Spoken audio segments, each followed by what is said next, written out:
ये summary video पे start कर रहे हैं।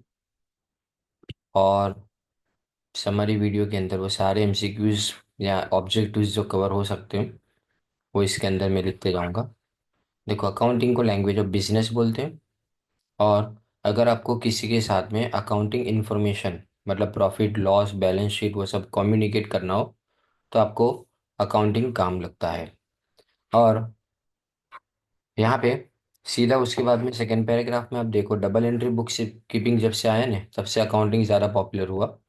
1494 के अंदर लूका पैचोली, मैथमेटिशियन ऑफ वेनिस, इटली, उसने एक्सप्लेन किया था सबसे पहले double entry book keeping system को। उसकी बुक्स जो किसके बेस पे थी, मैथमेटिक्स के ऊपर थी। अब उसके पहले यूरोप के अंदर स्टुअर्डशिप अकाउंटिंग बोला जाता था, जिसके अंदर प्राइवेट प्रॉपर्टी को मेंटेन करते थे। और इंडिया के अंदर भी वही खाता सिस्टम थी, राइट, अकाउंटिंग की, जिसमें जो बड़े नामी गिरामी लोग थे वो अपने अकाउंट्स रखते थे। तो ये दो पैराग्राफ के अंदर हुआ। लेकिन जब इंडस्ट्रियल रिवॉल्यूशन आया तब से अकाउंटिंग ज़्यादा पॉपुलर हुआ, क्योंकि जॉइंट स्टॉक कंपनीज आई। जॉइंट स्टॉक कंपनी ने फाइनेंशियल अकाउंटिंग डबल एंट्री के बेस के ऊपर लिखना शुरू किया। और यहाँ पे शेयर होल्डर्स और other interest were to be safeguarded, यानी मतलब शेयर होल्डर को नुकसान नहीं होना चाहिए और बाकी जो लोग बिजनेस के साथ किसी न किसी तरह से जुड़े हुए हैं, उनको नुकसान नहीं होना चाहिए। तो एक पूरी इंफॉर्मेशन सिस्टम किसके लिए, खास करके जो लोग बिजनेस में इन्वेस्ट करते हैं वैसे इन्वेस्टर्स के लिए और अदर्स के लिए अकाउंटिंग की सिस्टम डेवलप हुई, जिसके अंदर अपने आप प्रॉफिट एंड लॉस अकाउंट बनाते हैं, बैलेंस शीट बनाते हैं, बराबर। और इसके बाद अब आता है डेफिनेशन ऑफ अकाउंटिंग।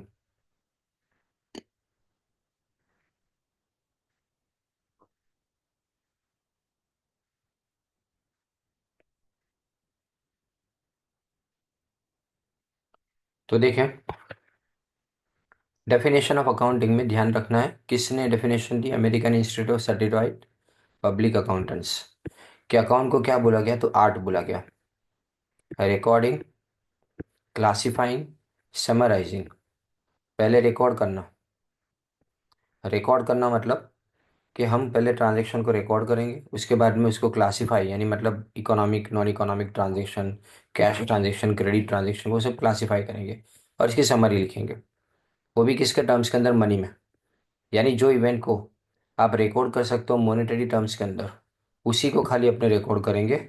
बाकी सारी नॉन मॉनेटरी इवेंट्स को रिकॉर्ड नहीं किया जाएगा। और लास्ट में उसकी समरी बनानी है, मतलब प्रॉफिट एंड लॉस अकाउंट और बैलेंस शीट बनानी है। और इसी को इंटरप्रेट करना है और इसको कम्युनिकेट यानी लोगों तक पहुंचाना है, जो लोगों को इन्फॉर्मेशन की ज़रूरत पड़ेगी। फिर उसके बाद एडवांटेजेस, वो मेमोरी को रिप्लेस करता है, मतलब याद रखने की ज़रूरत नहीं, अकाउंट्स में सब चीज़ें मिल जाएगी। फिर उसके बाद में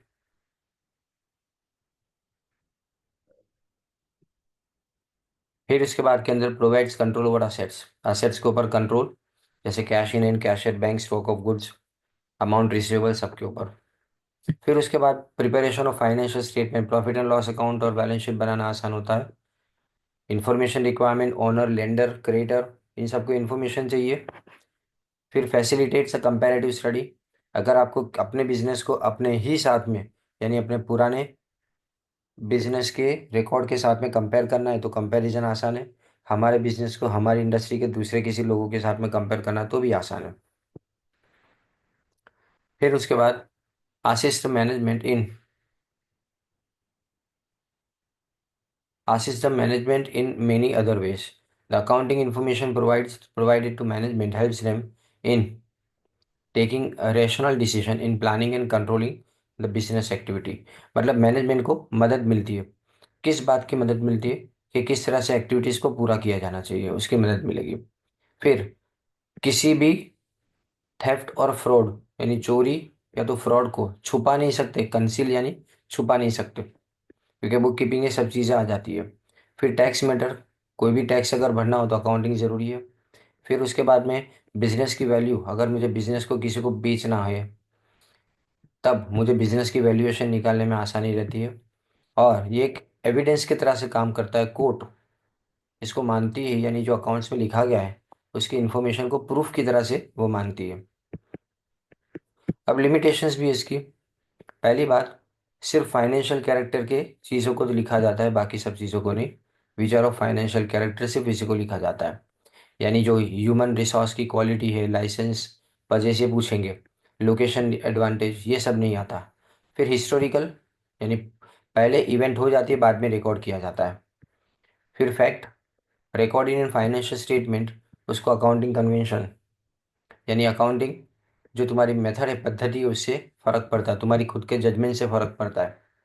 उसके बाद में जो भी डेटा हम प्रोवाइड करते हैं, अगर डेटा इनसफिशिएंट है, एनालिसिस करने के लिए ये डेटा पूरी नहीं होती है, बराबर, क्योंकि हमको प्रॉफिटेबिलिटी और बाकी किसी भी चीज़ के प्रॉफिटेबिलिटी और कॉस्ट के बारे में इतनी ज़्यादा इन्फॉर्मेशन होती ही नहीं है। अब इसके बाद बेसिक टर्म्स, तो इसमें बहुत काफ़ी सिंपल तरीके से अपने को जाना है। देखो, बेसिक टर्म्स के अंदर सबसे पहले असेट।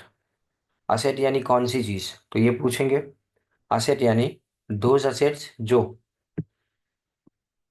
गुड्स या तो सर्विस को प्रोड्यूस करने के लिए यूज़ की जाती है और जिसको अपने रीसेल के लिए नहीं खरीदते हैं, यानी अपने इसको बेचने वाले नहीं है, बेचेंगे लेकिन कब, जब खत्म हो जाएगी या तो यूज़ नहीं होगी तब। इसमें फिक्स एसेट जिसको टच कर सकते हैं, देख सकते हैं, और इनटेंजिबल एसेट जिसको टच भी नहीं कर सकते, देख भी नहीं सकते, इसमें पेटेंट कॉपीराइट आता है। करंट एसेट में कैश आता है, जिसको कैश में कन्वर्ट कर सके, यानी कि जिसको कैश में तब्दील कर सकते हो, वो सब चीज़ें। और रोज के कंजम्पशन के गुड्स जो प्रोडक्शन में काम लगते हैं या सर्विस देने में काम लगते हैं, वो ये सब तुम्हारी करंट एसेट्स में आते हैं। फिर आता है लायबिलिटीज। लायबिलिटीज में भी दो तरह की लायबिलिटी। लायबिलिटी में अदर देन ओनर्स फंड्स को अपने लायबिलिटी बोलते हैं। तुम्हारे ऑब्लिगेशन यानी तुम्हारी जवाबदारी जो ऑनर की तरफ नहीं है, बाकी सब लोगों की तरफ। इसमें लॉन्ग टर्म लायबिलिटी 12 महीने से ज़्यादा के लिए होती है, और शॉर्ट टर्म लायबिलिटी 12 महीने से कम के लिए होती है। और कैपिटल जो है वो कौन कंट्रीब्यूट करता है, ऑनर कंट्रीब्यूट करता है, बराबर, यानी जो ऑनर या तो प्रोपराइटर है बिजनेस का, यानी जो मालिक है, वही खाली इसको बिजनेस के अंदर लाता है। और इसका ये वाला जो पार्ट है वो पूछ सकते हैं आपको, it is excess of assets और एक्सटर्नल लायबिलिटीज, यानी बाहर के लोगों को देने वाले पैसे असेट्स में से माइनस करो, तो जो मिलता है वो तुम्हारी कैपिटल है। ड्राइंग या तो कैश या तो अदर एसेट्स जो मालिक अपने खुद के लिए ले जाता है। जबकि इक्विटीज, इक्विटीज यानी कोई भी क्लेम या राइट इन असेट, असेट के सामने जो कुछ भी आपको चाहिए वो, इसको दो तरह की इक्विटी बोलेंगे, ऑनर्स इक्विटी यानी खुद की, बिजनेस के मालिक की, और क्रेडिटर्स इक्विटी यानी मतलब दूसरे लोग जो मालिक नहीं है वैसे लोगों के लिए। अब रेवेन्यू यानी इनफ्लो ऑफ कैश, जो जो वर्ड मैं अंडरलाइन कर रहा हूँ वही अपने याद करने। इनफ्लो ऑफ कैश रिसीवेबल या तो अदर कंसिडरेशन, कंसिडरेशन मतलब वर्तर, जो भी रिटर्न मिलता है वो अपने को वो, अगर तुम गुड्स को बेचोगे या इंटरेस्ट कमाएंगे, रॉयल्टी या डिविडेंड कमाएंगे, ये सब तुम्हारा रेवेन्यू है। जबकि इनकम, इनकम यानी इंक्रीज इन नेट वर्थ को इनकम बोलते हो, राइट, उसके अंदर प्रॉफिट भी इंक्लूड किया जाता है। अब ये पॉजिटिव चेंज बोला जाता है इनकम को, यानी प्लस में आंसर आए तो हम क्या मानेंगे, ये इनकम है। लेकिन लॉस यानी क्या, तो लॉस में डिक्रीज होता है, असेट की वैल्यूएशन डिक्रीज होती है। इसमें एक्सपेंसेस ज़्यादा है, रेवेन्यू कम है, यानी आवक कम, एक्सपेंसेस ज़्यादा। इसमें ओनर्स इक्विटी आती है, बराबर, और साथ में ऑनर्स इक्विटी से जो पैसे अपने कमाते हैं, और उसमें कई बार ऑनर्स इक्विटी को ये कम कर देता है, क्योंकि लॉसेज होने से मालिक की जो अभी तक की कैपिटल है वो रिड्यूस हो जाएगी। प्रॉफिट, रेवेन्यू ज़्यादा, एक्सपेंस कम। जबकि नेटवर्थ इंपॉर्टेंट है ये, नेटवर्थ यानी total asset third party liability से अगर ज़्यादा हुई तो जो बचा हुआ अमाउंट है उसको नेटवर्थ बोलेंगे। टोटल असेट अगर third party liability, third party liability मतलब ऑनर नहीं गिनना है इसके अंदर। और गेन यानी नेटवर्थ के अंदर पॉजिटिव चेंज, उसको गेन बोलेंगे। फिर उसके बाद में एक्सपेंसेस, एक्सपेंसेस यानी कॉस्ट, जो भी खर्चा किया जाता है, वो भी खास करके किसको, बिजनेस के ऑपरेशंस को चलाने के लिए, यानी बिजनेस एक्टिविटीज को चलाने के लिए जो खर्चा होता है वो। क्योंकि परचेज की बात करें तो परचेज में जो भी गुड्स को हम या तो रीसेल के लिए या तो प्रोडक्शन के लिए खरीदते हैं, रीसेल के लिए या प्रोडक्शन के लिए खरीदते हैं, या तो सर्विस को प्रोवाइड करने के लिए खरीदते हैं, वो सब इसमें आएगा। इसमें कैश भी आता है, क्रेडिट परचेस भी आता है। अब सेल्स, जो भी अमाउंट अपने बेचेंगे वो सेल्स के अंदर इंक्लूड होगा। फिर स्टॉक या तो इन्वेंट्री। तो टर्म स्टॉक यानी मतलब टेंजिबल प्रॉपर्टी, जिसको अपने क्या करेंगे, रीसेल के लिए ऑलरेडी खरीद चुके हैं या उसको बना चुके हैं, लेकिन अभी तक बिका नहीं है वो। फिर उसके बाद में कई बार तो स्टॉक इसको भी बोला जाएगा कि जो चीज़ प्रोडक्शन में काम लगेगी उसको हम खरीद चुके हैं लेकिन अभी तक प्रोडक्शन में उसका यूज नहीं हुआ है, वो भी स्टॉक में आता है। जबकि डेटर्स, डेटर्स यानी जिसको हमने क्रेडिट में बेचा, उनके पास से निकलने वाले पैसे, उसको अपने रिसीवेबल भी बोलते हैं।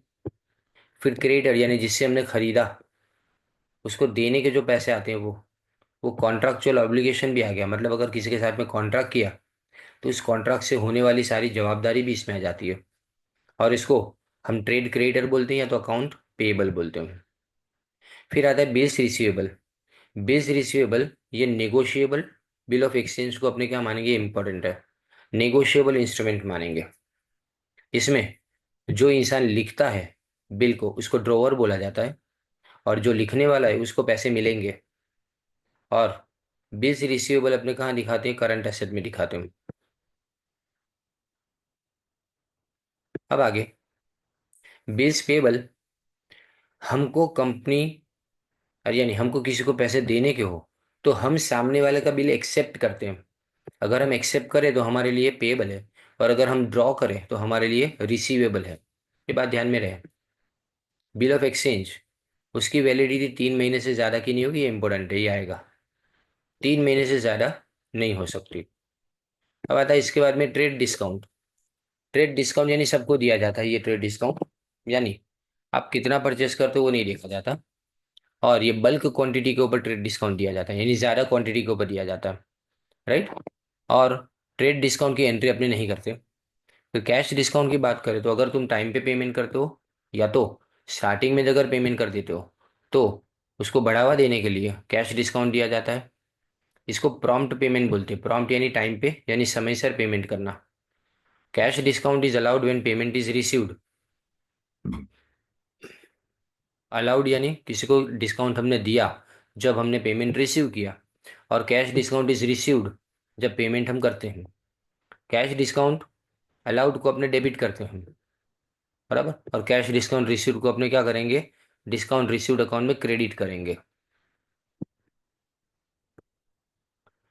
फिर ये देखो इसकी किस तरह से अपने उसको एंट्री करेंगे। Cash account debit, discount allowed debit to debtors account. इसमें से जो कैश अकाउंट है वो तुम्हारा रियल अकाउंट है, debit word comes in. Discount तुम्हारा एक्सपेंस है, तो expenses are debited nominal account के रूल में। और डेटर्स अकाउंट, डेटर कौन है, गिवर, तो क्रेडिट द गिवर। इसी तरह से डिस्काउंट रिसीव्ड में creditors account debit to cash और टू डिस्काउंट रिसीव्ड। इसमें क्रेडिटर पर्सनल अकाउंट है तो डेबिट द रिसीवर आएगा। तो जो कैश है वो रियल अकाउंट है, क्रेडिट वुड गोज आउट। और डिस्काउंट रिसीव्ड जो है वो तुम्हारा नॉमिनल अकाउंट है, यानी मतलब तुम्हारा फायदा है, तो गेन्स को अपने क्या करेंगे, क्रेडिट करेंगे। अब आता है उसके बाद में bad debt. Bad debt irrecoverable amount को बोलते हैं, जो पैसा डेटर से मिल नहीं पाएगा। ट्रेड डेटर्स ना बोलते ये पैसा मिल ही नहीं पाएगा तब, ये इरिकवरेबल यानी आएगा नहीं ये पैसा। बैड डेट हमेशा डेबिट होती है क्योंकि हमारा एक्सपेंस है, और डेटर इससे कम हो जाते हैं इसलिए हम उसका अकाउंट क्रेडिट करते हैं। लेकिन बैड डेट का एक हिस्सा अगर समझो वापस आ जाए तो हम कैश या तो बैंक अकाउंट डेबिट करेंगे, क्योंकि कैश कम्स इन, और बैड डेट जितना हुआ वो अपने डेबिट करेंगे, और सबको डेटर के पर्सनल अकाउंट में अपने लिख देंगे क्रेडिट साइड पे। अब बैड डेट रिकवर यानी अर्लियर, पहले बैड डेट का पैसा नहीं आने वाला था, हमको पता चल गया था, लेकिन फिर भी बाद में कोई इंसान अगर उसको, या तो हम उसके पास से रिकवर करवा पाते हैं तो उसको बैड डेट रिकवर। अब डेप्रिसिएशन इंपॉर्टेंट है। देखिए, decrease in value of asset due to wear and tear. Wear and tear मतलब यूज करना, रोज का यूज किया जाता है, या लैप्स ऑफ टाइम, कई बार तो क्या एसेट पड़ी रहती है तो भी। ऑब्सोलेसेंस यानी भंगार हो जाना। एग्जॉस्शन मतलब यूज में ना रहना। और एक्सीडेंट के कारण भी कभी ऐसा होता है, तो इसमें डेप्रिसिएशन अकाउंट अपने डेबिट करते हैं और असेट को अपने कम कर देंगे, मतलब वो क्रेडिट हो जाएगी। और डेप्रिसिएशन कहाँ लिखा जाएगा? डेबिट साइड में। अब rules of debit and credit, तो देखो बेसिकली ये अपने ऑलरेडी मैंने आपको भेज दिया इसका वीडियो, तो मैं इसको अभी रिपीट नहीं कर रहा। इसमें अब क्लासिफिकेशन ऑफ अकाउंट्स देखते हैं, ट्रेडिशनल अप्रोच। हम जानते हैं पर्सनल अकाउंट यानी तीन तरह के पर्सन है, ध्यान देना इसमें। नेचुरल पर्सन अकाउंट यानी तुम्हारे मेरे जैसे लोग, बराबर, जिसको क्रिएशन ऑफ गॉड यानी खुदा की क्रिएशन बोला जाता है। जबकि आर्टिफिशियल पर्सन यानी कोई कंपनी का नाम वगैरह हो तो। जबकि रिप्रेजेंटेटिव पर्सनल अकाउंट यानी उसमें आउटस्टैंडिंग सैलरी और प्रीपेड इंश्योरेंस आता है। रियल अकाउंट दो तरह के होते हैं। टेंजिबल रियल अकाउंट यानी एसेट्स का अकाउंट जिसको टच या तो फील या तो मेजर किया जा सकता हो, और इनटेंजिबल जिसको टच या तो मेजर ना किया जा सकता हो। और अगर मेजर करना भी हो तो only in terms of money, सिर्फ पैसे से ही उसको मेजर कर सकते हैं, जैसे गुडविल, पेटेंट। और नॉमिनल अकाउंट, ये अकाउंट ट्रांजेक्शन से होते हैं, और इसमें कैश या तो स्पेंड की जाती है यानी खर्चा होता है, या कैश आती है मतलब इनकम रिसीव होती है। They do not really exist, ये पूछेंगे आपको कौन सा अकाउंट एग्जिस्टेंस नहीं है। तो नॉमिनल अकाउंट में सारे एक्सपेंसेस आएंगे, losses, incomes and gains, rent, electricity, insurance, dividend, loss by fire. It should be noted कि बैंक अकाउंट ये पर्सनल अकाउंट है। बैंक अकाउंट को क्या मानेंगे अपने? पर्सनल अकाउंट है, क्योंकि बैंकिंग कंपनी का आर्टिफिशियल पर्सन है। गुड्स अकाउंट में purchase, sales, purchase return, sales return. और अगर किसी भी एक्सपेंस के पहले, यानी जिस तरह से यहाँ पे आउटस्टैंडिंग आगे लिखा है, आगे या तो पीछे अगर एक्सपेंस के कुछ भी लिखा हो तो वो भी क्या हो जाएगा? रिप्रेजेंटेटिव पर्सनल अकाउंट हो जाएगा। इसके बारे में हमने डिस्कस किया हुआ है। फिर देखो यहाँ पे उसके रूल्स। तो debit the receiver, credit the giver, personal account का रूल है। रियल अकाउंट में क्या आता है? Debit word comes in, credit what goes out.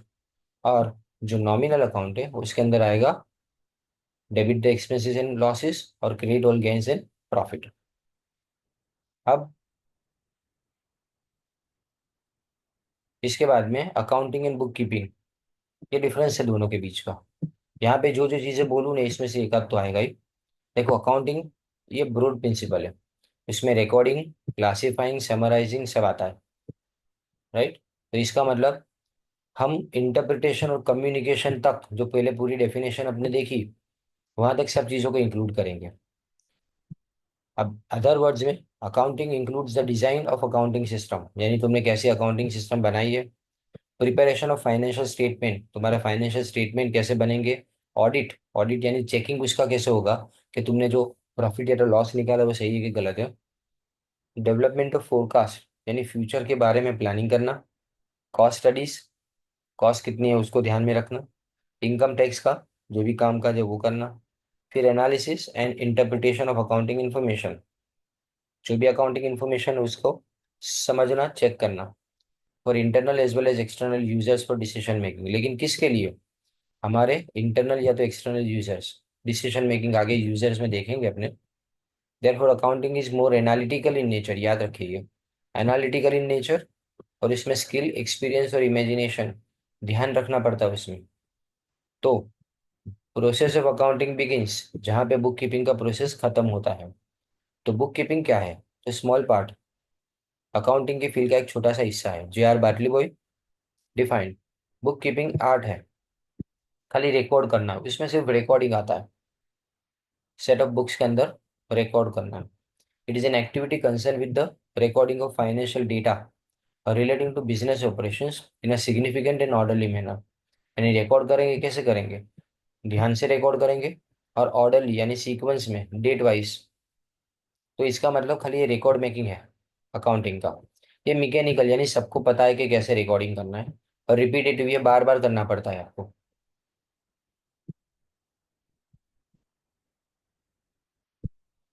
अब इसके बाद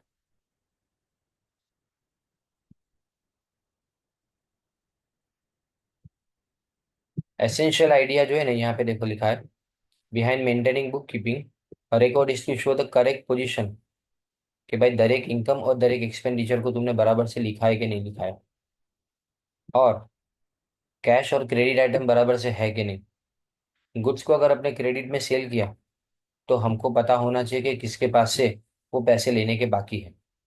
उस इंसान का नाम पता होना चाहिए। The owner of the business, उसको पता होना चाहिए कि कितना पैसा बाकी है अभी लोगों से लेने का, और किन किन लोगों के पैसे लेने का पैसा बाकी है। तो ये रिकॉर्ड कीपिंग का काम है, या तो बुक कीपिंग का काम है। तो बुक कीपिंग को खाली क्या बोलेंगे अपने, अगर हम सम अप करें, तो proper maintenance of books of account.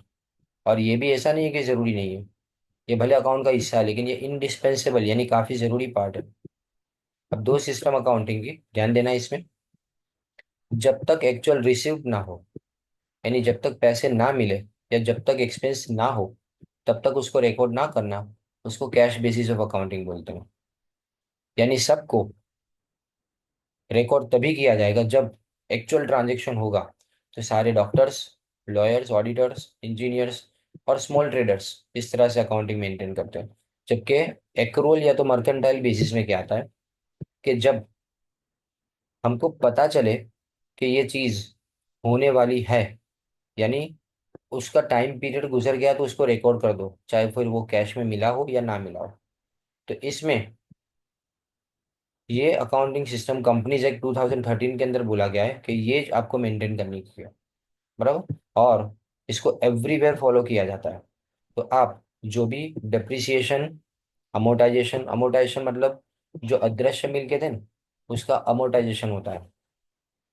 फिर डिफरल, डिफरल यानी मतलब आज नहीं बाद में पे करना, उसको डिफर कहते हैं। तो वो सब कौन करेगा, वो सब इसी तरह से सिस्टम ऑफ अकाउंटिंग में किया जाता है।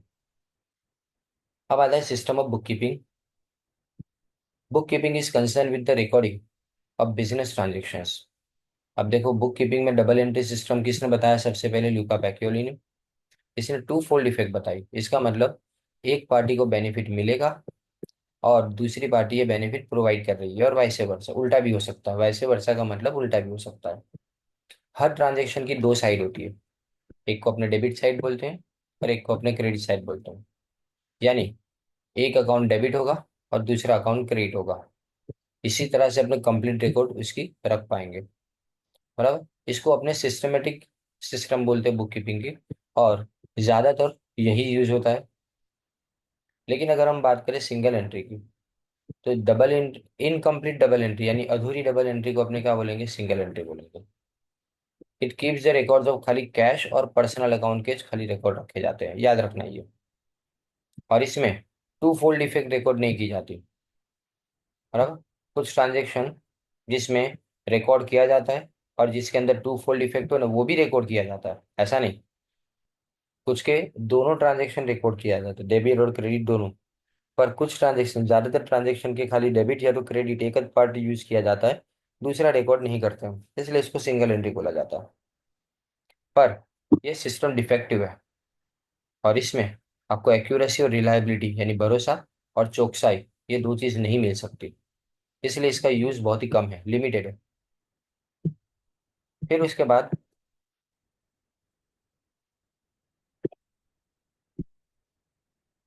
हम डिस्टिंक्शन देखें अकाउंटिंग और बुक कीपिंग के बीच में। तो डिस्टिंक्शन जो आगे हमने पढ़ा वही चीज है सब, बराबर। अब हम ब्रांचेस ऑफ अकाउंटिंग से स्टार्ट करेंगे।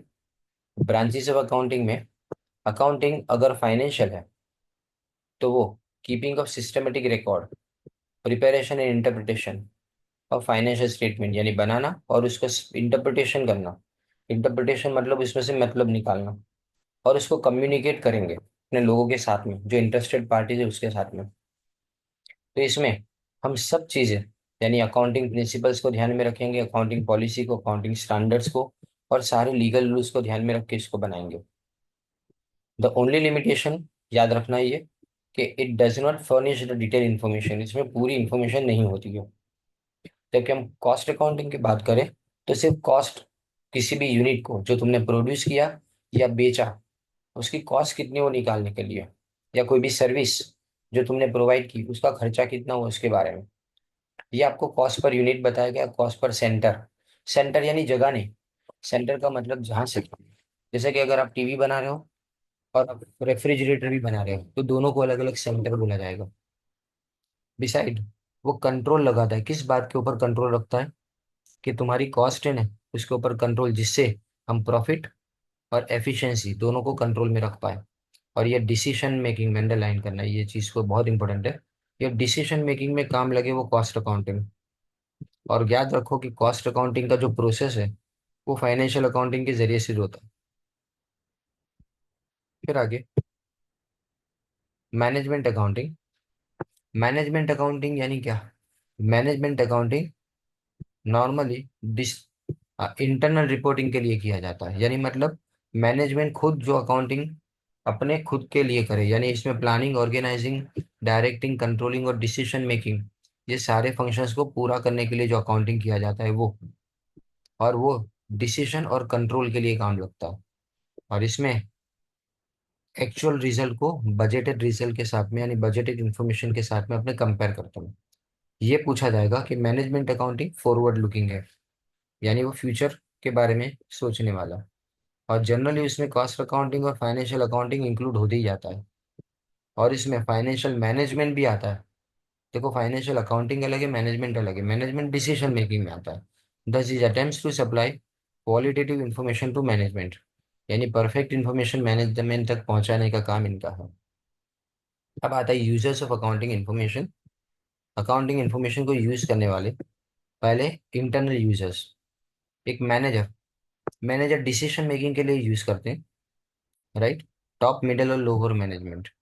और उसके बाद में जो ऑनर्स है, वो बिजनेस को चलाना है कि नहीं चलाना है, कैपिटल कितनी उसके अंदर अपने लानी है। खास करके जो स्टॉक कंपनी के अंदर शेयर होल्डर्स को खास जरूरत होती है कि वो चेक करे कि बिजनेस बराबर से चल रहा है कि नहीं। एम्प्लॉयज को इसलिए जरूरत है क्योंकि उनको जॉब सिक्योरिटी और फ्यूचर प्रोस्पेक्ट देखना है। कंपनी चलेगी कि बंद हो जाएगी, कंपनी में हमारी जॉब सेफ है कि नहीं, वो सब देखने के लिए। ये सब एक दूसरे के साथ में क्लोजली रिलेटेड है। अब बाद में आता है एक्सटर्नल यूजर्स। एक्सटर्नल यानी ये बाहर के, ये आपको इस तरह से पूछेंगे कि इसमें से कौन सा इंटरनल यूजर्स ऑफ अकाउंटिंग हो सकता है। और एक्सटर्नल यूजर्स में इन्वेस्टर्स, ये वो लोग जो ऑनर्स नहीं है, ऑनर्स के सिवा बैंक है, क्रेडिटर्स है, वो सब। क्रेडिटर्स तो फाइनेंशियल इंस्टीट्यूशन के साथ में आ जाएंगे, लेकिन इन्वेस्टर्स यानी वो लोग जो बिजनेस में इन्वेस्ट करना चाहते हैं और उनको पता है कि एक्सपेक्टेड रिटर्न कितना मिलेगा, और उसके बाद वो डिसाइड करते हैं कि बिजनेस के अंदर हमको इन्वेस्ट करना है कि नहीं। साथ में वो लोग बिजनेस का रिस्क भी देखते हैं कि कोई भी बिजनेस के अंदर पैसा डूब जाए या पैसा रिटर्न ना आए, उसका कितना रिस्क है। फिर क्रेडिटर्स जो माल सप्लाई करने वाले लोग होते हैं, गुड सप्लाई करने वाले या लोन देने वाले, वो दो चीज़ों में इंटरेस्टेड है, आपकी रीपेइंग कैपेसिटी, यानी आप पैसा वापस दे पाओगे कि नहीं, और आपकी क्रेडिट वर्दिनेस, मतलब बाजार में आपकी शाख कैसी है। The desired information to evaluate the risk variable can be obtain by analysing the interpreting the social financial statements of the business unit. यानी ये जो जो कुछ भी है उसको, यानी इवेल्युएट करना, रिस्क कितना है, पैसा किसी को देने के अंदर रिस्क कितना है, वो भी यहाँ पे चेक किया जाता है। फिर गवर्नमेंट को टैक्स और सब्सिडी के डिसीजन के लिए चाहिए। साथ में कंट्री का इकोनॉमिक डेवलपमेंट और इंडस्ट्री का परफॉर्मेंस कैसा है वो सब जानने में भी गवर्नमेंट को ये मदद करता है। रिसर्चर को ये चाहिए कि अलग अलग टेस्टिंग हाइपोथेसिस, हाइपोथेसिस यानी एजम्पशन, धारणा, उसको टेस्ट करना, मतलब वो सही है कि गलत हमारी धारणा, वो देखना।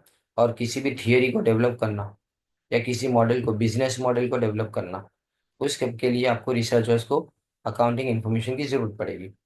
कस्टमर्स, वो लॉयल्टी डेवलप करते हैं, यानी वो वफादार बनेंगे बिजनेस के, क्योंकि वो इंटरेस्टेड है कि बिजनेस कंटिन्यूअसली चलना चाहिए। ये जानना चाहते हैं कि जो फ्यूचर में बिजनेस कौन से डायरेक्शन में जा रहा है। The way to get the information about the enterprise is through the financial statement only. यानी किसी भी एंटरप्राइज में अगर कोई भी चीज़ आपको जाननी हो तो कैसे जानेंगे? फाइनेंशियल स्टेटमेंट को चेक करके। फिर आता है लेबर यूनियन। लेबर यूनियन को ये देखना है कि सैलरी बराबर दे रहे हैं कि नहीं ये लोग।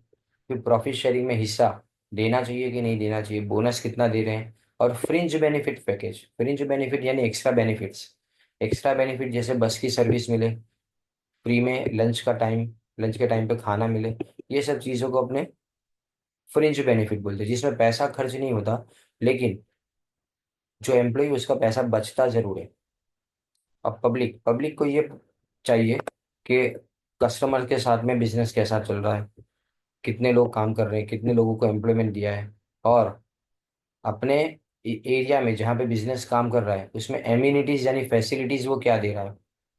Cause of concern to the public due to pollution, कई बार पोल्यूशन के बारे में लोग जानना चाहते हैं, hence public at large is interested in knowing the future directions of enterprise and the only window to peep inside यानी अंदर देखना, अगर बिजनेस के अंदर झांकना बोलते हैं उसको, तो फाइनेंशियल स्टेटमेंट से देख सकते हैं अपन। तो ये जो लिस्ट है ऊपर वो एग्जॉस्टिव यानी कंप्लीट नहीं है, इसमें दूसरे भी लोग ऐड हो सकते हैं। अब ये अकाउंटिंग फ्रेमवर्क आता है, याद रखना, इसके अंदर मैं समझा चुका हूँ ये चीज़ आपको मेन क्लास के अंदर भी। अकाउंटिंग को अपने लैंग्वेज ऑफ बिजनेस बोलते हो तो आगे भी हमने देखा, और ये कम्युनिकेशन करने के लिए यूज़ की जाती है। तो हम यहाँ पे फ्रेमवर्क क्यों करते हैं, तो जो अकाउंटिंग कंसेप्ट है और अकाउंटिंग कन्वेंशन यानी रिवाज या पॉलिसी या स्टैंडर्ड्स है, वो commonly refer to as accounting framework. कारण कि कोई भी फ्रेमवर्क के बिना कोई भी डिसिप्लिन डेवलप नहीं हो सकती, क्योंकि अगर आप कंपेयर करना चाहते हो दो कंपनी के अकाउंट, तो दोनों कंपनी के अकाउंट सेम बने हो, सेम तरह की रूल्स को फॉलो करके बने हो तो ही हो सकता है। अब ये GAAP generally accepted accounting principles, उसमें पहला बिजनेस एंटिटी कंसेप्ट, बहुत ध्यान से इसको फॉलो करना। ये इसका मतलब क्या कि बिजनेस यूनिट सेपरेट है और अपने ऑनर से वो अलग है, क्रिएटर से, और जो उसको कंट्रोल करने वाले मैनेजर से उससे बिजनेस अलग है। जो भी ट्रांजेक्शन है वो सब बिजनेस को पॉइंट ऑफ व्यू में रख के किए जाते हैं, और इवन कैपिटल लाने वाले ऑनर को भी अपने क्रेडिटर मान के चलते हैं। बराबर। तो बिजनेस ट्रांजेक्शन को रिकॉर्ड करने के टाइम पे ये आएगा, पर्सनल ट्रांजेक्शन और पर्सनल एसेट्स को इग्नोर किया जाता है। बराबर। फिर गोइंग कंसर्न कंसेप्ट, ये सबसे ज्यादा बार पूछा जाता है इसमें, जैसे डेप्रिसिएशन निकालना गोइंग कंसर्न में आता है, डेप्रिसिएशन निकालना गोइंग कंसर्न में आता है। और बिजनेस तब तक चलता रहेगा जब तक वो लिक्विडेट है, यानी बंद नहीं हो जाएगा। और हम बिजनेस को इमीडिएट फ्यूचर यानी आने वाले फ्यूचर में बंद करने वाले नहीं है, ऐसा मान के हम बिजनेस को चलाते हैं। और इसीलिए जो भी करंट ईयर की एक्सपेंशन है उसी को कंसिडर नहीं करते हैं, प्रीपेड और आउटस्टैंडिंग जो भी है ना वो सब रिकॉर्ड किया जाता है गोइंग कंसर्न कंसेप्ट के मुताबिक। फिर बाद में आता है कंटीजेंट लायबिलिटीज को अपने फुटनोट में बताते हैं, एक्रूवल्स जो मैंने बताया कि करंट असेट और फिक्स असेट अलग अलग क्लासीफाई करना, लायबिलिटीज को शॉर्ट टर्म और लॉन्ग टर्म में क्लासीफाई करना, अनयूज रिसोर्सेज उसको अनयूटिलाइज या तो अनएक्सपायर्ड कॉस्ट के अंदर बताना। ये सब क्या बता रहा है कि बिजनेस चलता रहेगा, यानी बिजनेस थोड़े टाइम में कंप्लीटली खत्म नहीं हो जाएगा ऐसा।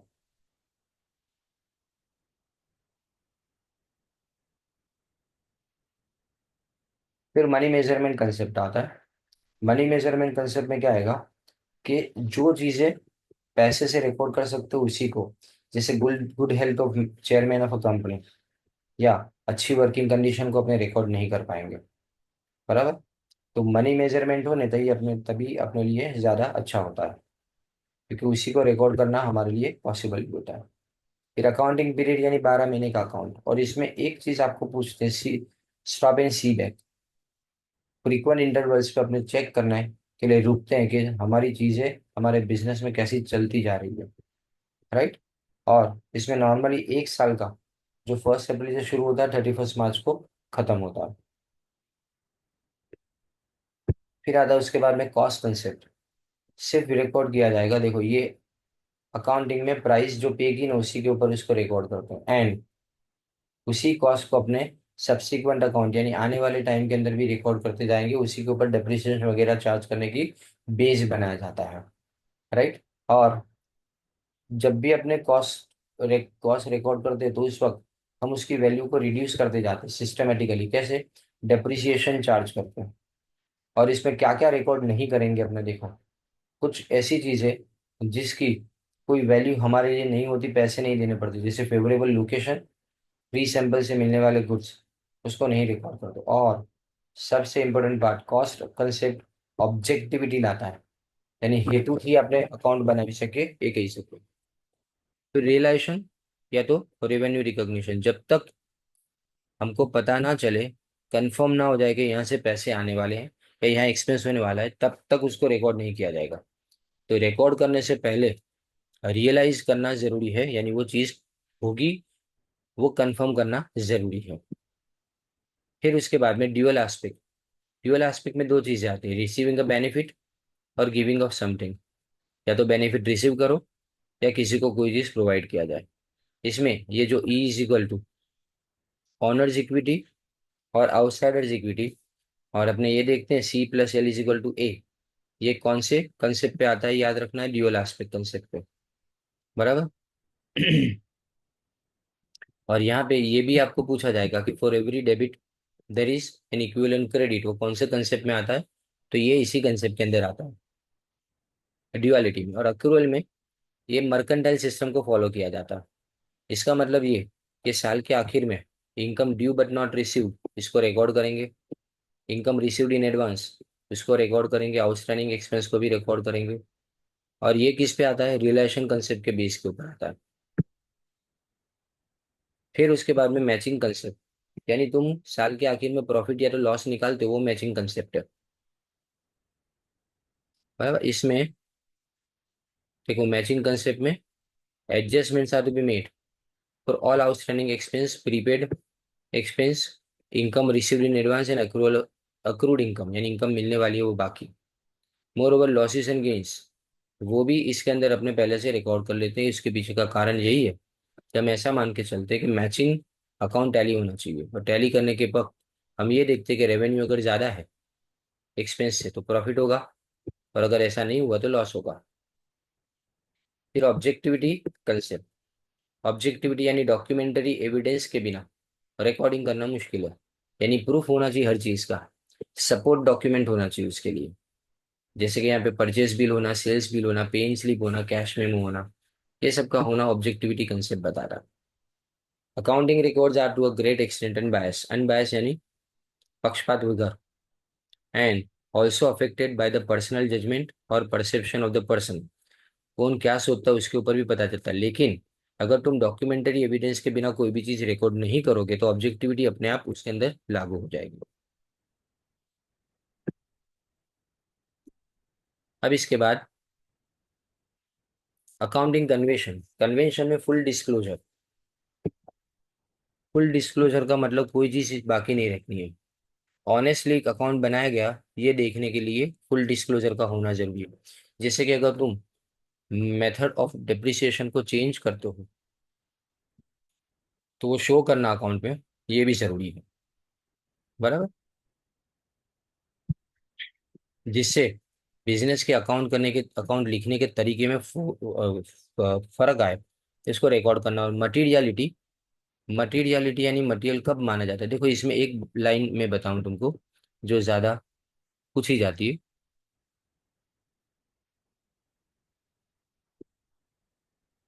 देखो ये वाला लास्ट वाला जो है ना, materiality depends not only upon the amount of the item but also upon the size of the business level and nature of information।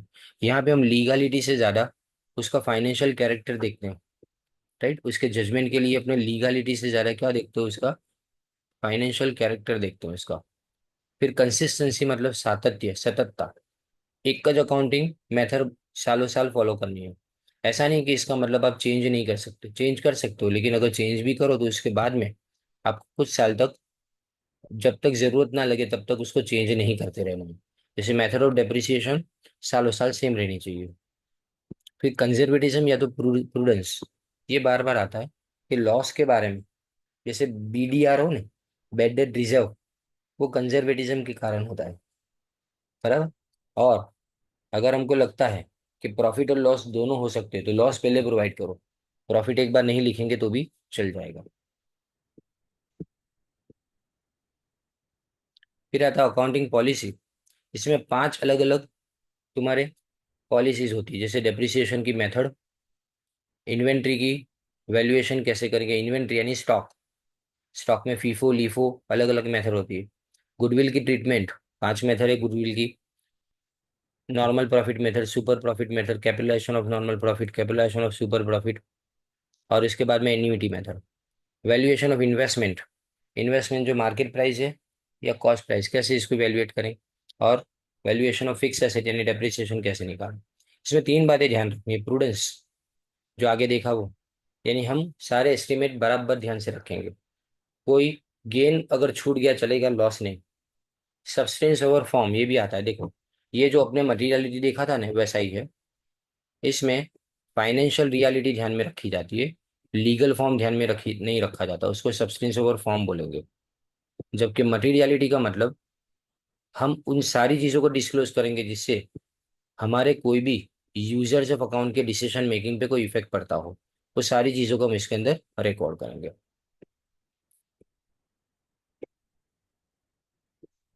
अब accounting standard. Accounting is considered as a language of business, जिसका खुद का grammar है, जिसके rules वगैरह है। तो accounting standard यानी पॉलिसी डॉक्यूमेंट्स ये आएगा। ये पॉलिसी डॉक्यूमेंट्स है issued by recognised expert accountancy body. India में कौन करता है ये? आईसीएआई, बराबर, institute of chartered accountants of India. Various aspects of measurement, treatment and disclosure. अब ये इसके बाद आता है accounting cycle. Accounting cycle already इसमें 5 स्टेजेस अपने को ध्यान में रखने हैं। बिगिन कहाँ से होता है? आइडेंटिफिकेशन ऑफ बिजनेस ट्रांजेक्शन से। पहले स्टेज में जर्नल या तो सब्सिडरी बुक्स बनाई जाती है। सेकेंड स्टेज के अंदर हम अकाउंट्स ओपन करते हैं ट्रांजेक्शन्स के, और उसको लेजर में रिकॉर्ड करते हैं। थर्ड स्टेज के अंदर अपने ट्रायल बैलेंस बनाते हैं। फाइनल स्टेज के अंदर अपने फाइनल अकाउंट्स बनाते हैं, ट्रायल बैलेंस और एडजस्टमेंट को यूज करके। और लास्ट में अपने करते हैं रिवर्स एंट्रीज। ये जो सीक्वेंस है वो एग्जैक्टली वैसा ही पूछा जाएगा। अब इसमें कुछ चीजें जो ध्यान में रखनी है वो, अकाउंटिंग को अपने सर्विस एक्टिविटी बोलते हैं, राइट। और इसमें शुरुआत आइडेंटिफिकेशन ऑफ बिजनेस ट्रांजेक्शन से होता है। और ये जो लाइन अंडरलाइन किया है यहाँ पे, अब book journal is a book of original या तो प्राइम एंट्री, जहाँ पे ट्रांजेक्शन को पहले रिकॉर्ड किया जाता है क्रोनोलॉजिकल ऑर्डर यानी डेट वाइज। ये आपको आ सकता है, बराबर। उसके बाद में अगर ज्यादा ट्रांजेक्शन हो ने तो हम सब्सिडरी बुक्स भी मेंटेन करेंगे, बराबर। बहुत अलग अलग जर्नल्स अपने बना सकते हैं अगर बनानी हो तो, डिपेंड करता है किसके ऊपर, ट्रांजेक्शन्स कितने हो। सेकेंड स्टेज में आता है लेजर बुक्स बनाना, बराबर। और इट्स सोर्स ऑफ इंफॉर्मेशन क्या होता है ये वाला? It's source of information is the books of original entry, जिसको अपने क्या नाम दिया है? जर्नल्स नाम देते हैं। जर्नल से अपने लेजर बनाते हैं ऐसा, बराबर। और इसमें से जर्नल में से अगर सब्सिडरी बुक के अंदर हमने लिखा तो इसको अपना पोस्टिंग बोलेंगे।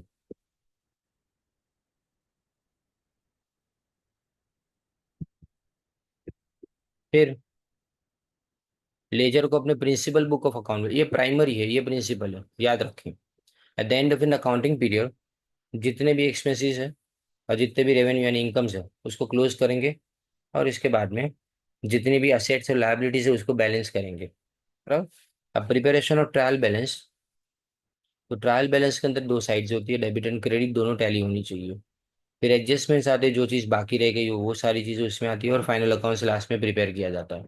इसमें जो पहला पार्ट है उसको ट्रेडिंग अकाउंट बोलते हैं, और सेकंड पार्ट को अपने प्रॉफिट एंड लॉस अकाउंट बोलते हैं। प्रॉफिट एंड लॉस के लिए जो बनाया जाता है वो ट्रेडिंग अकाउंट में रिजल्ट ऑफ ट्रेडिंग बताया, यानी बाइंग एंड सेलिंग के कारण होने वाला प्रॉफिट या तो लॉस, इसको अपने ग्रॉस प्रॉफिट या ग्रॉस लॉस बोलते हैं। और जबकि पीएनएल अकाउंट से आपको फाइनल नेट प्रॉफिट या तो नेट लॉस पता चलेगा।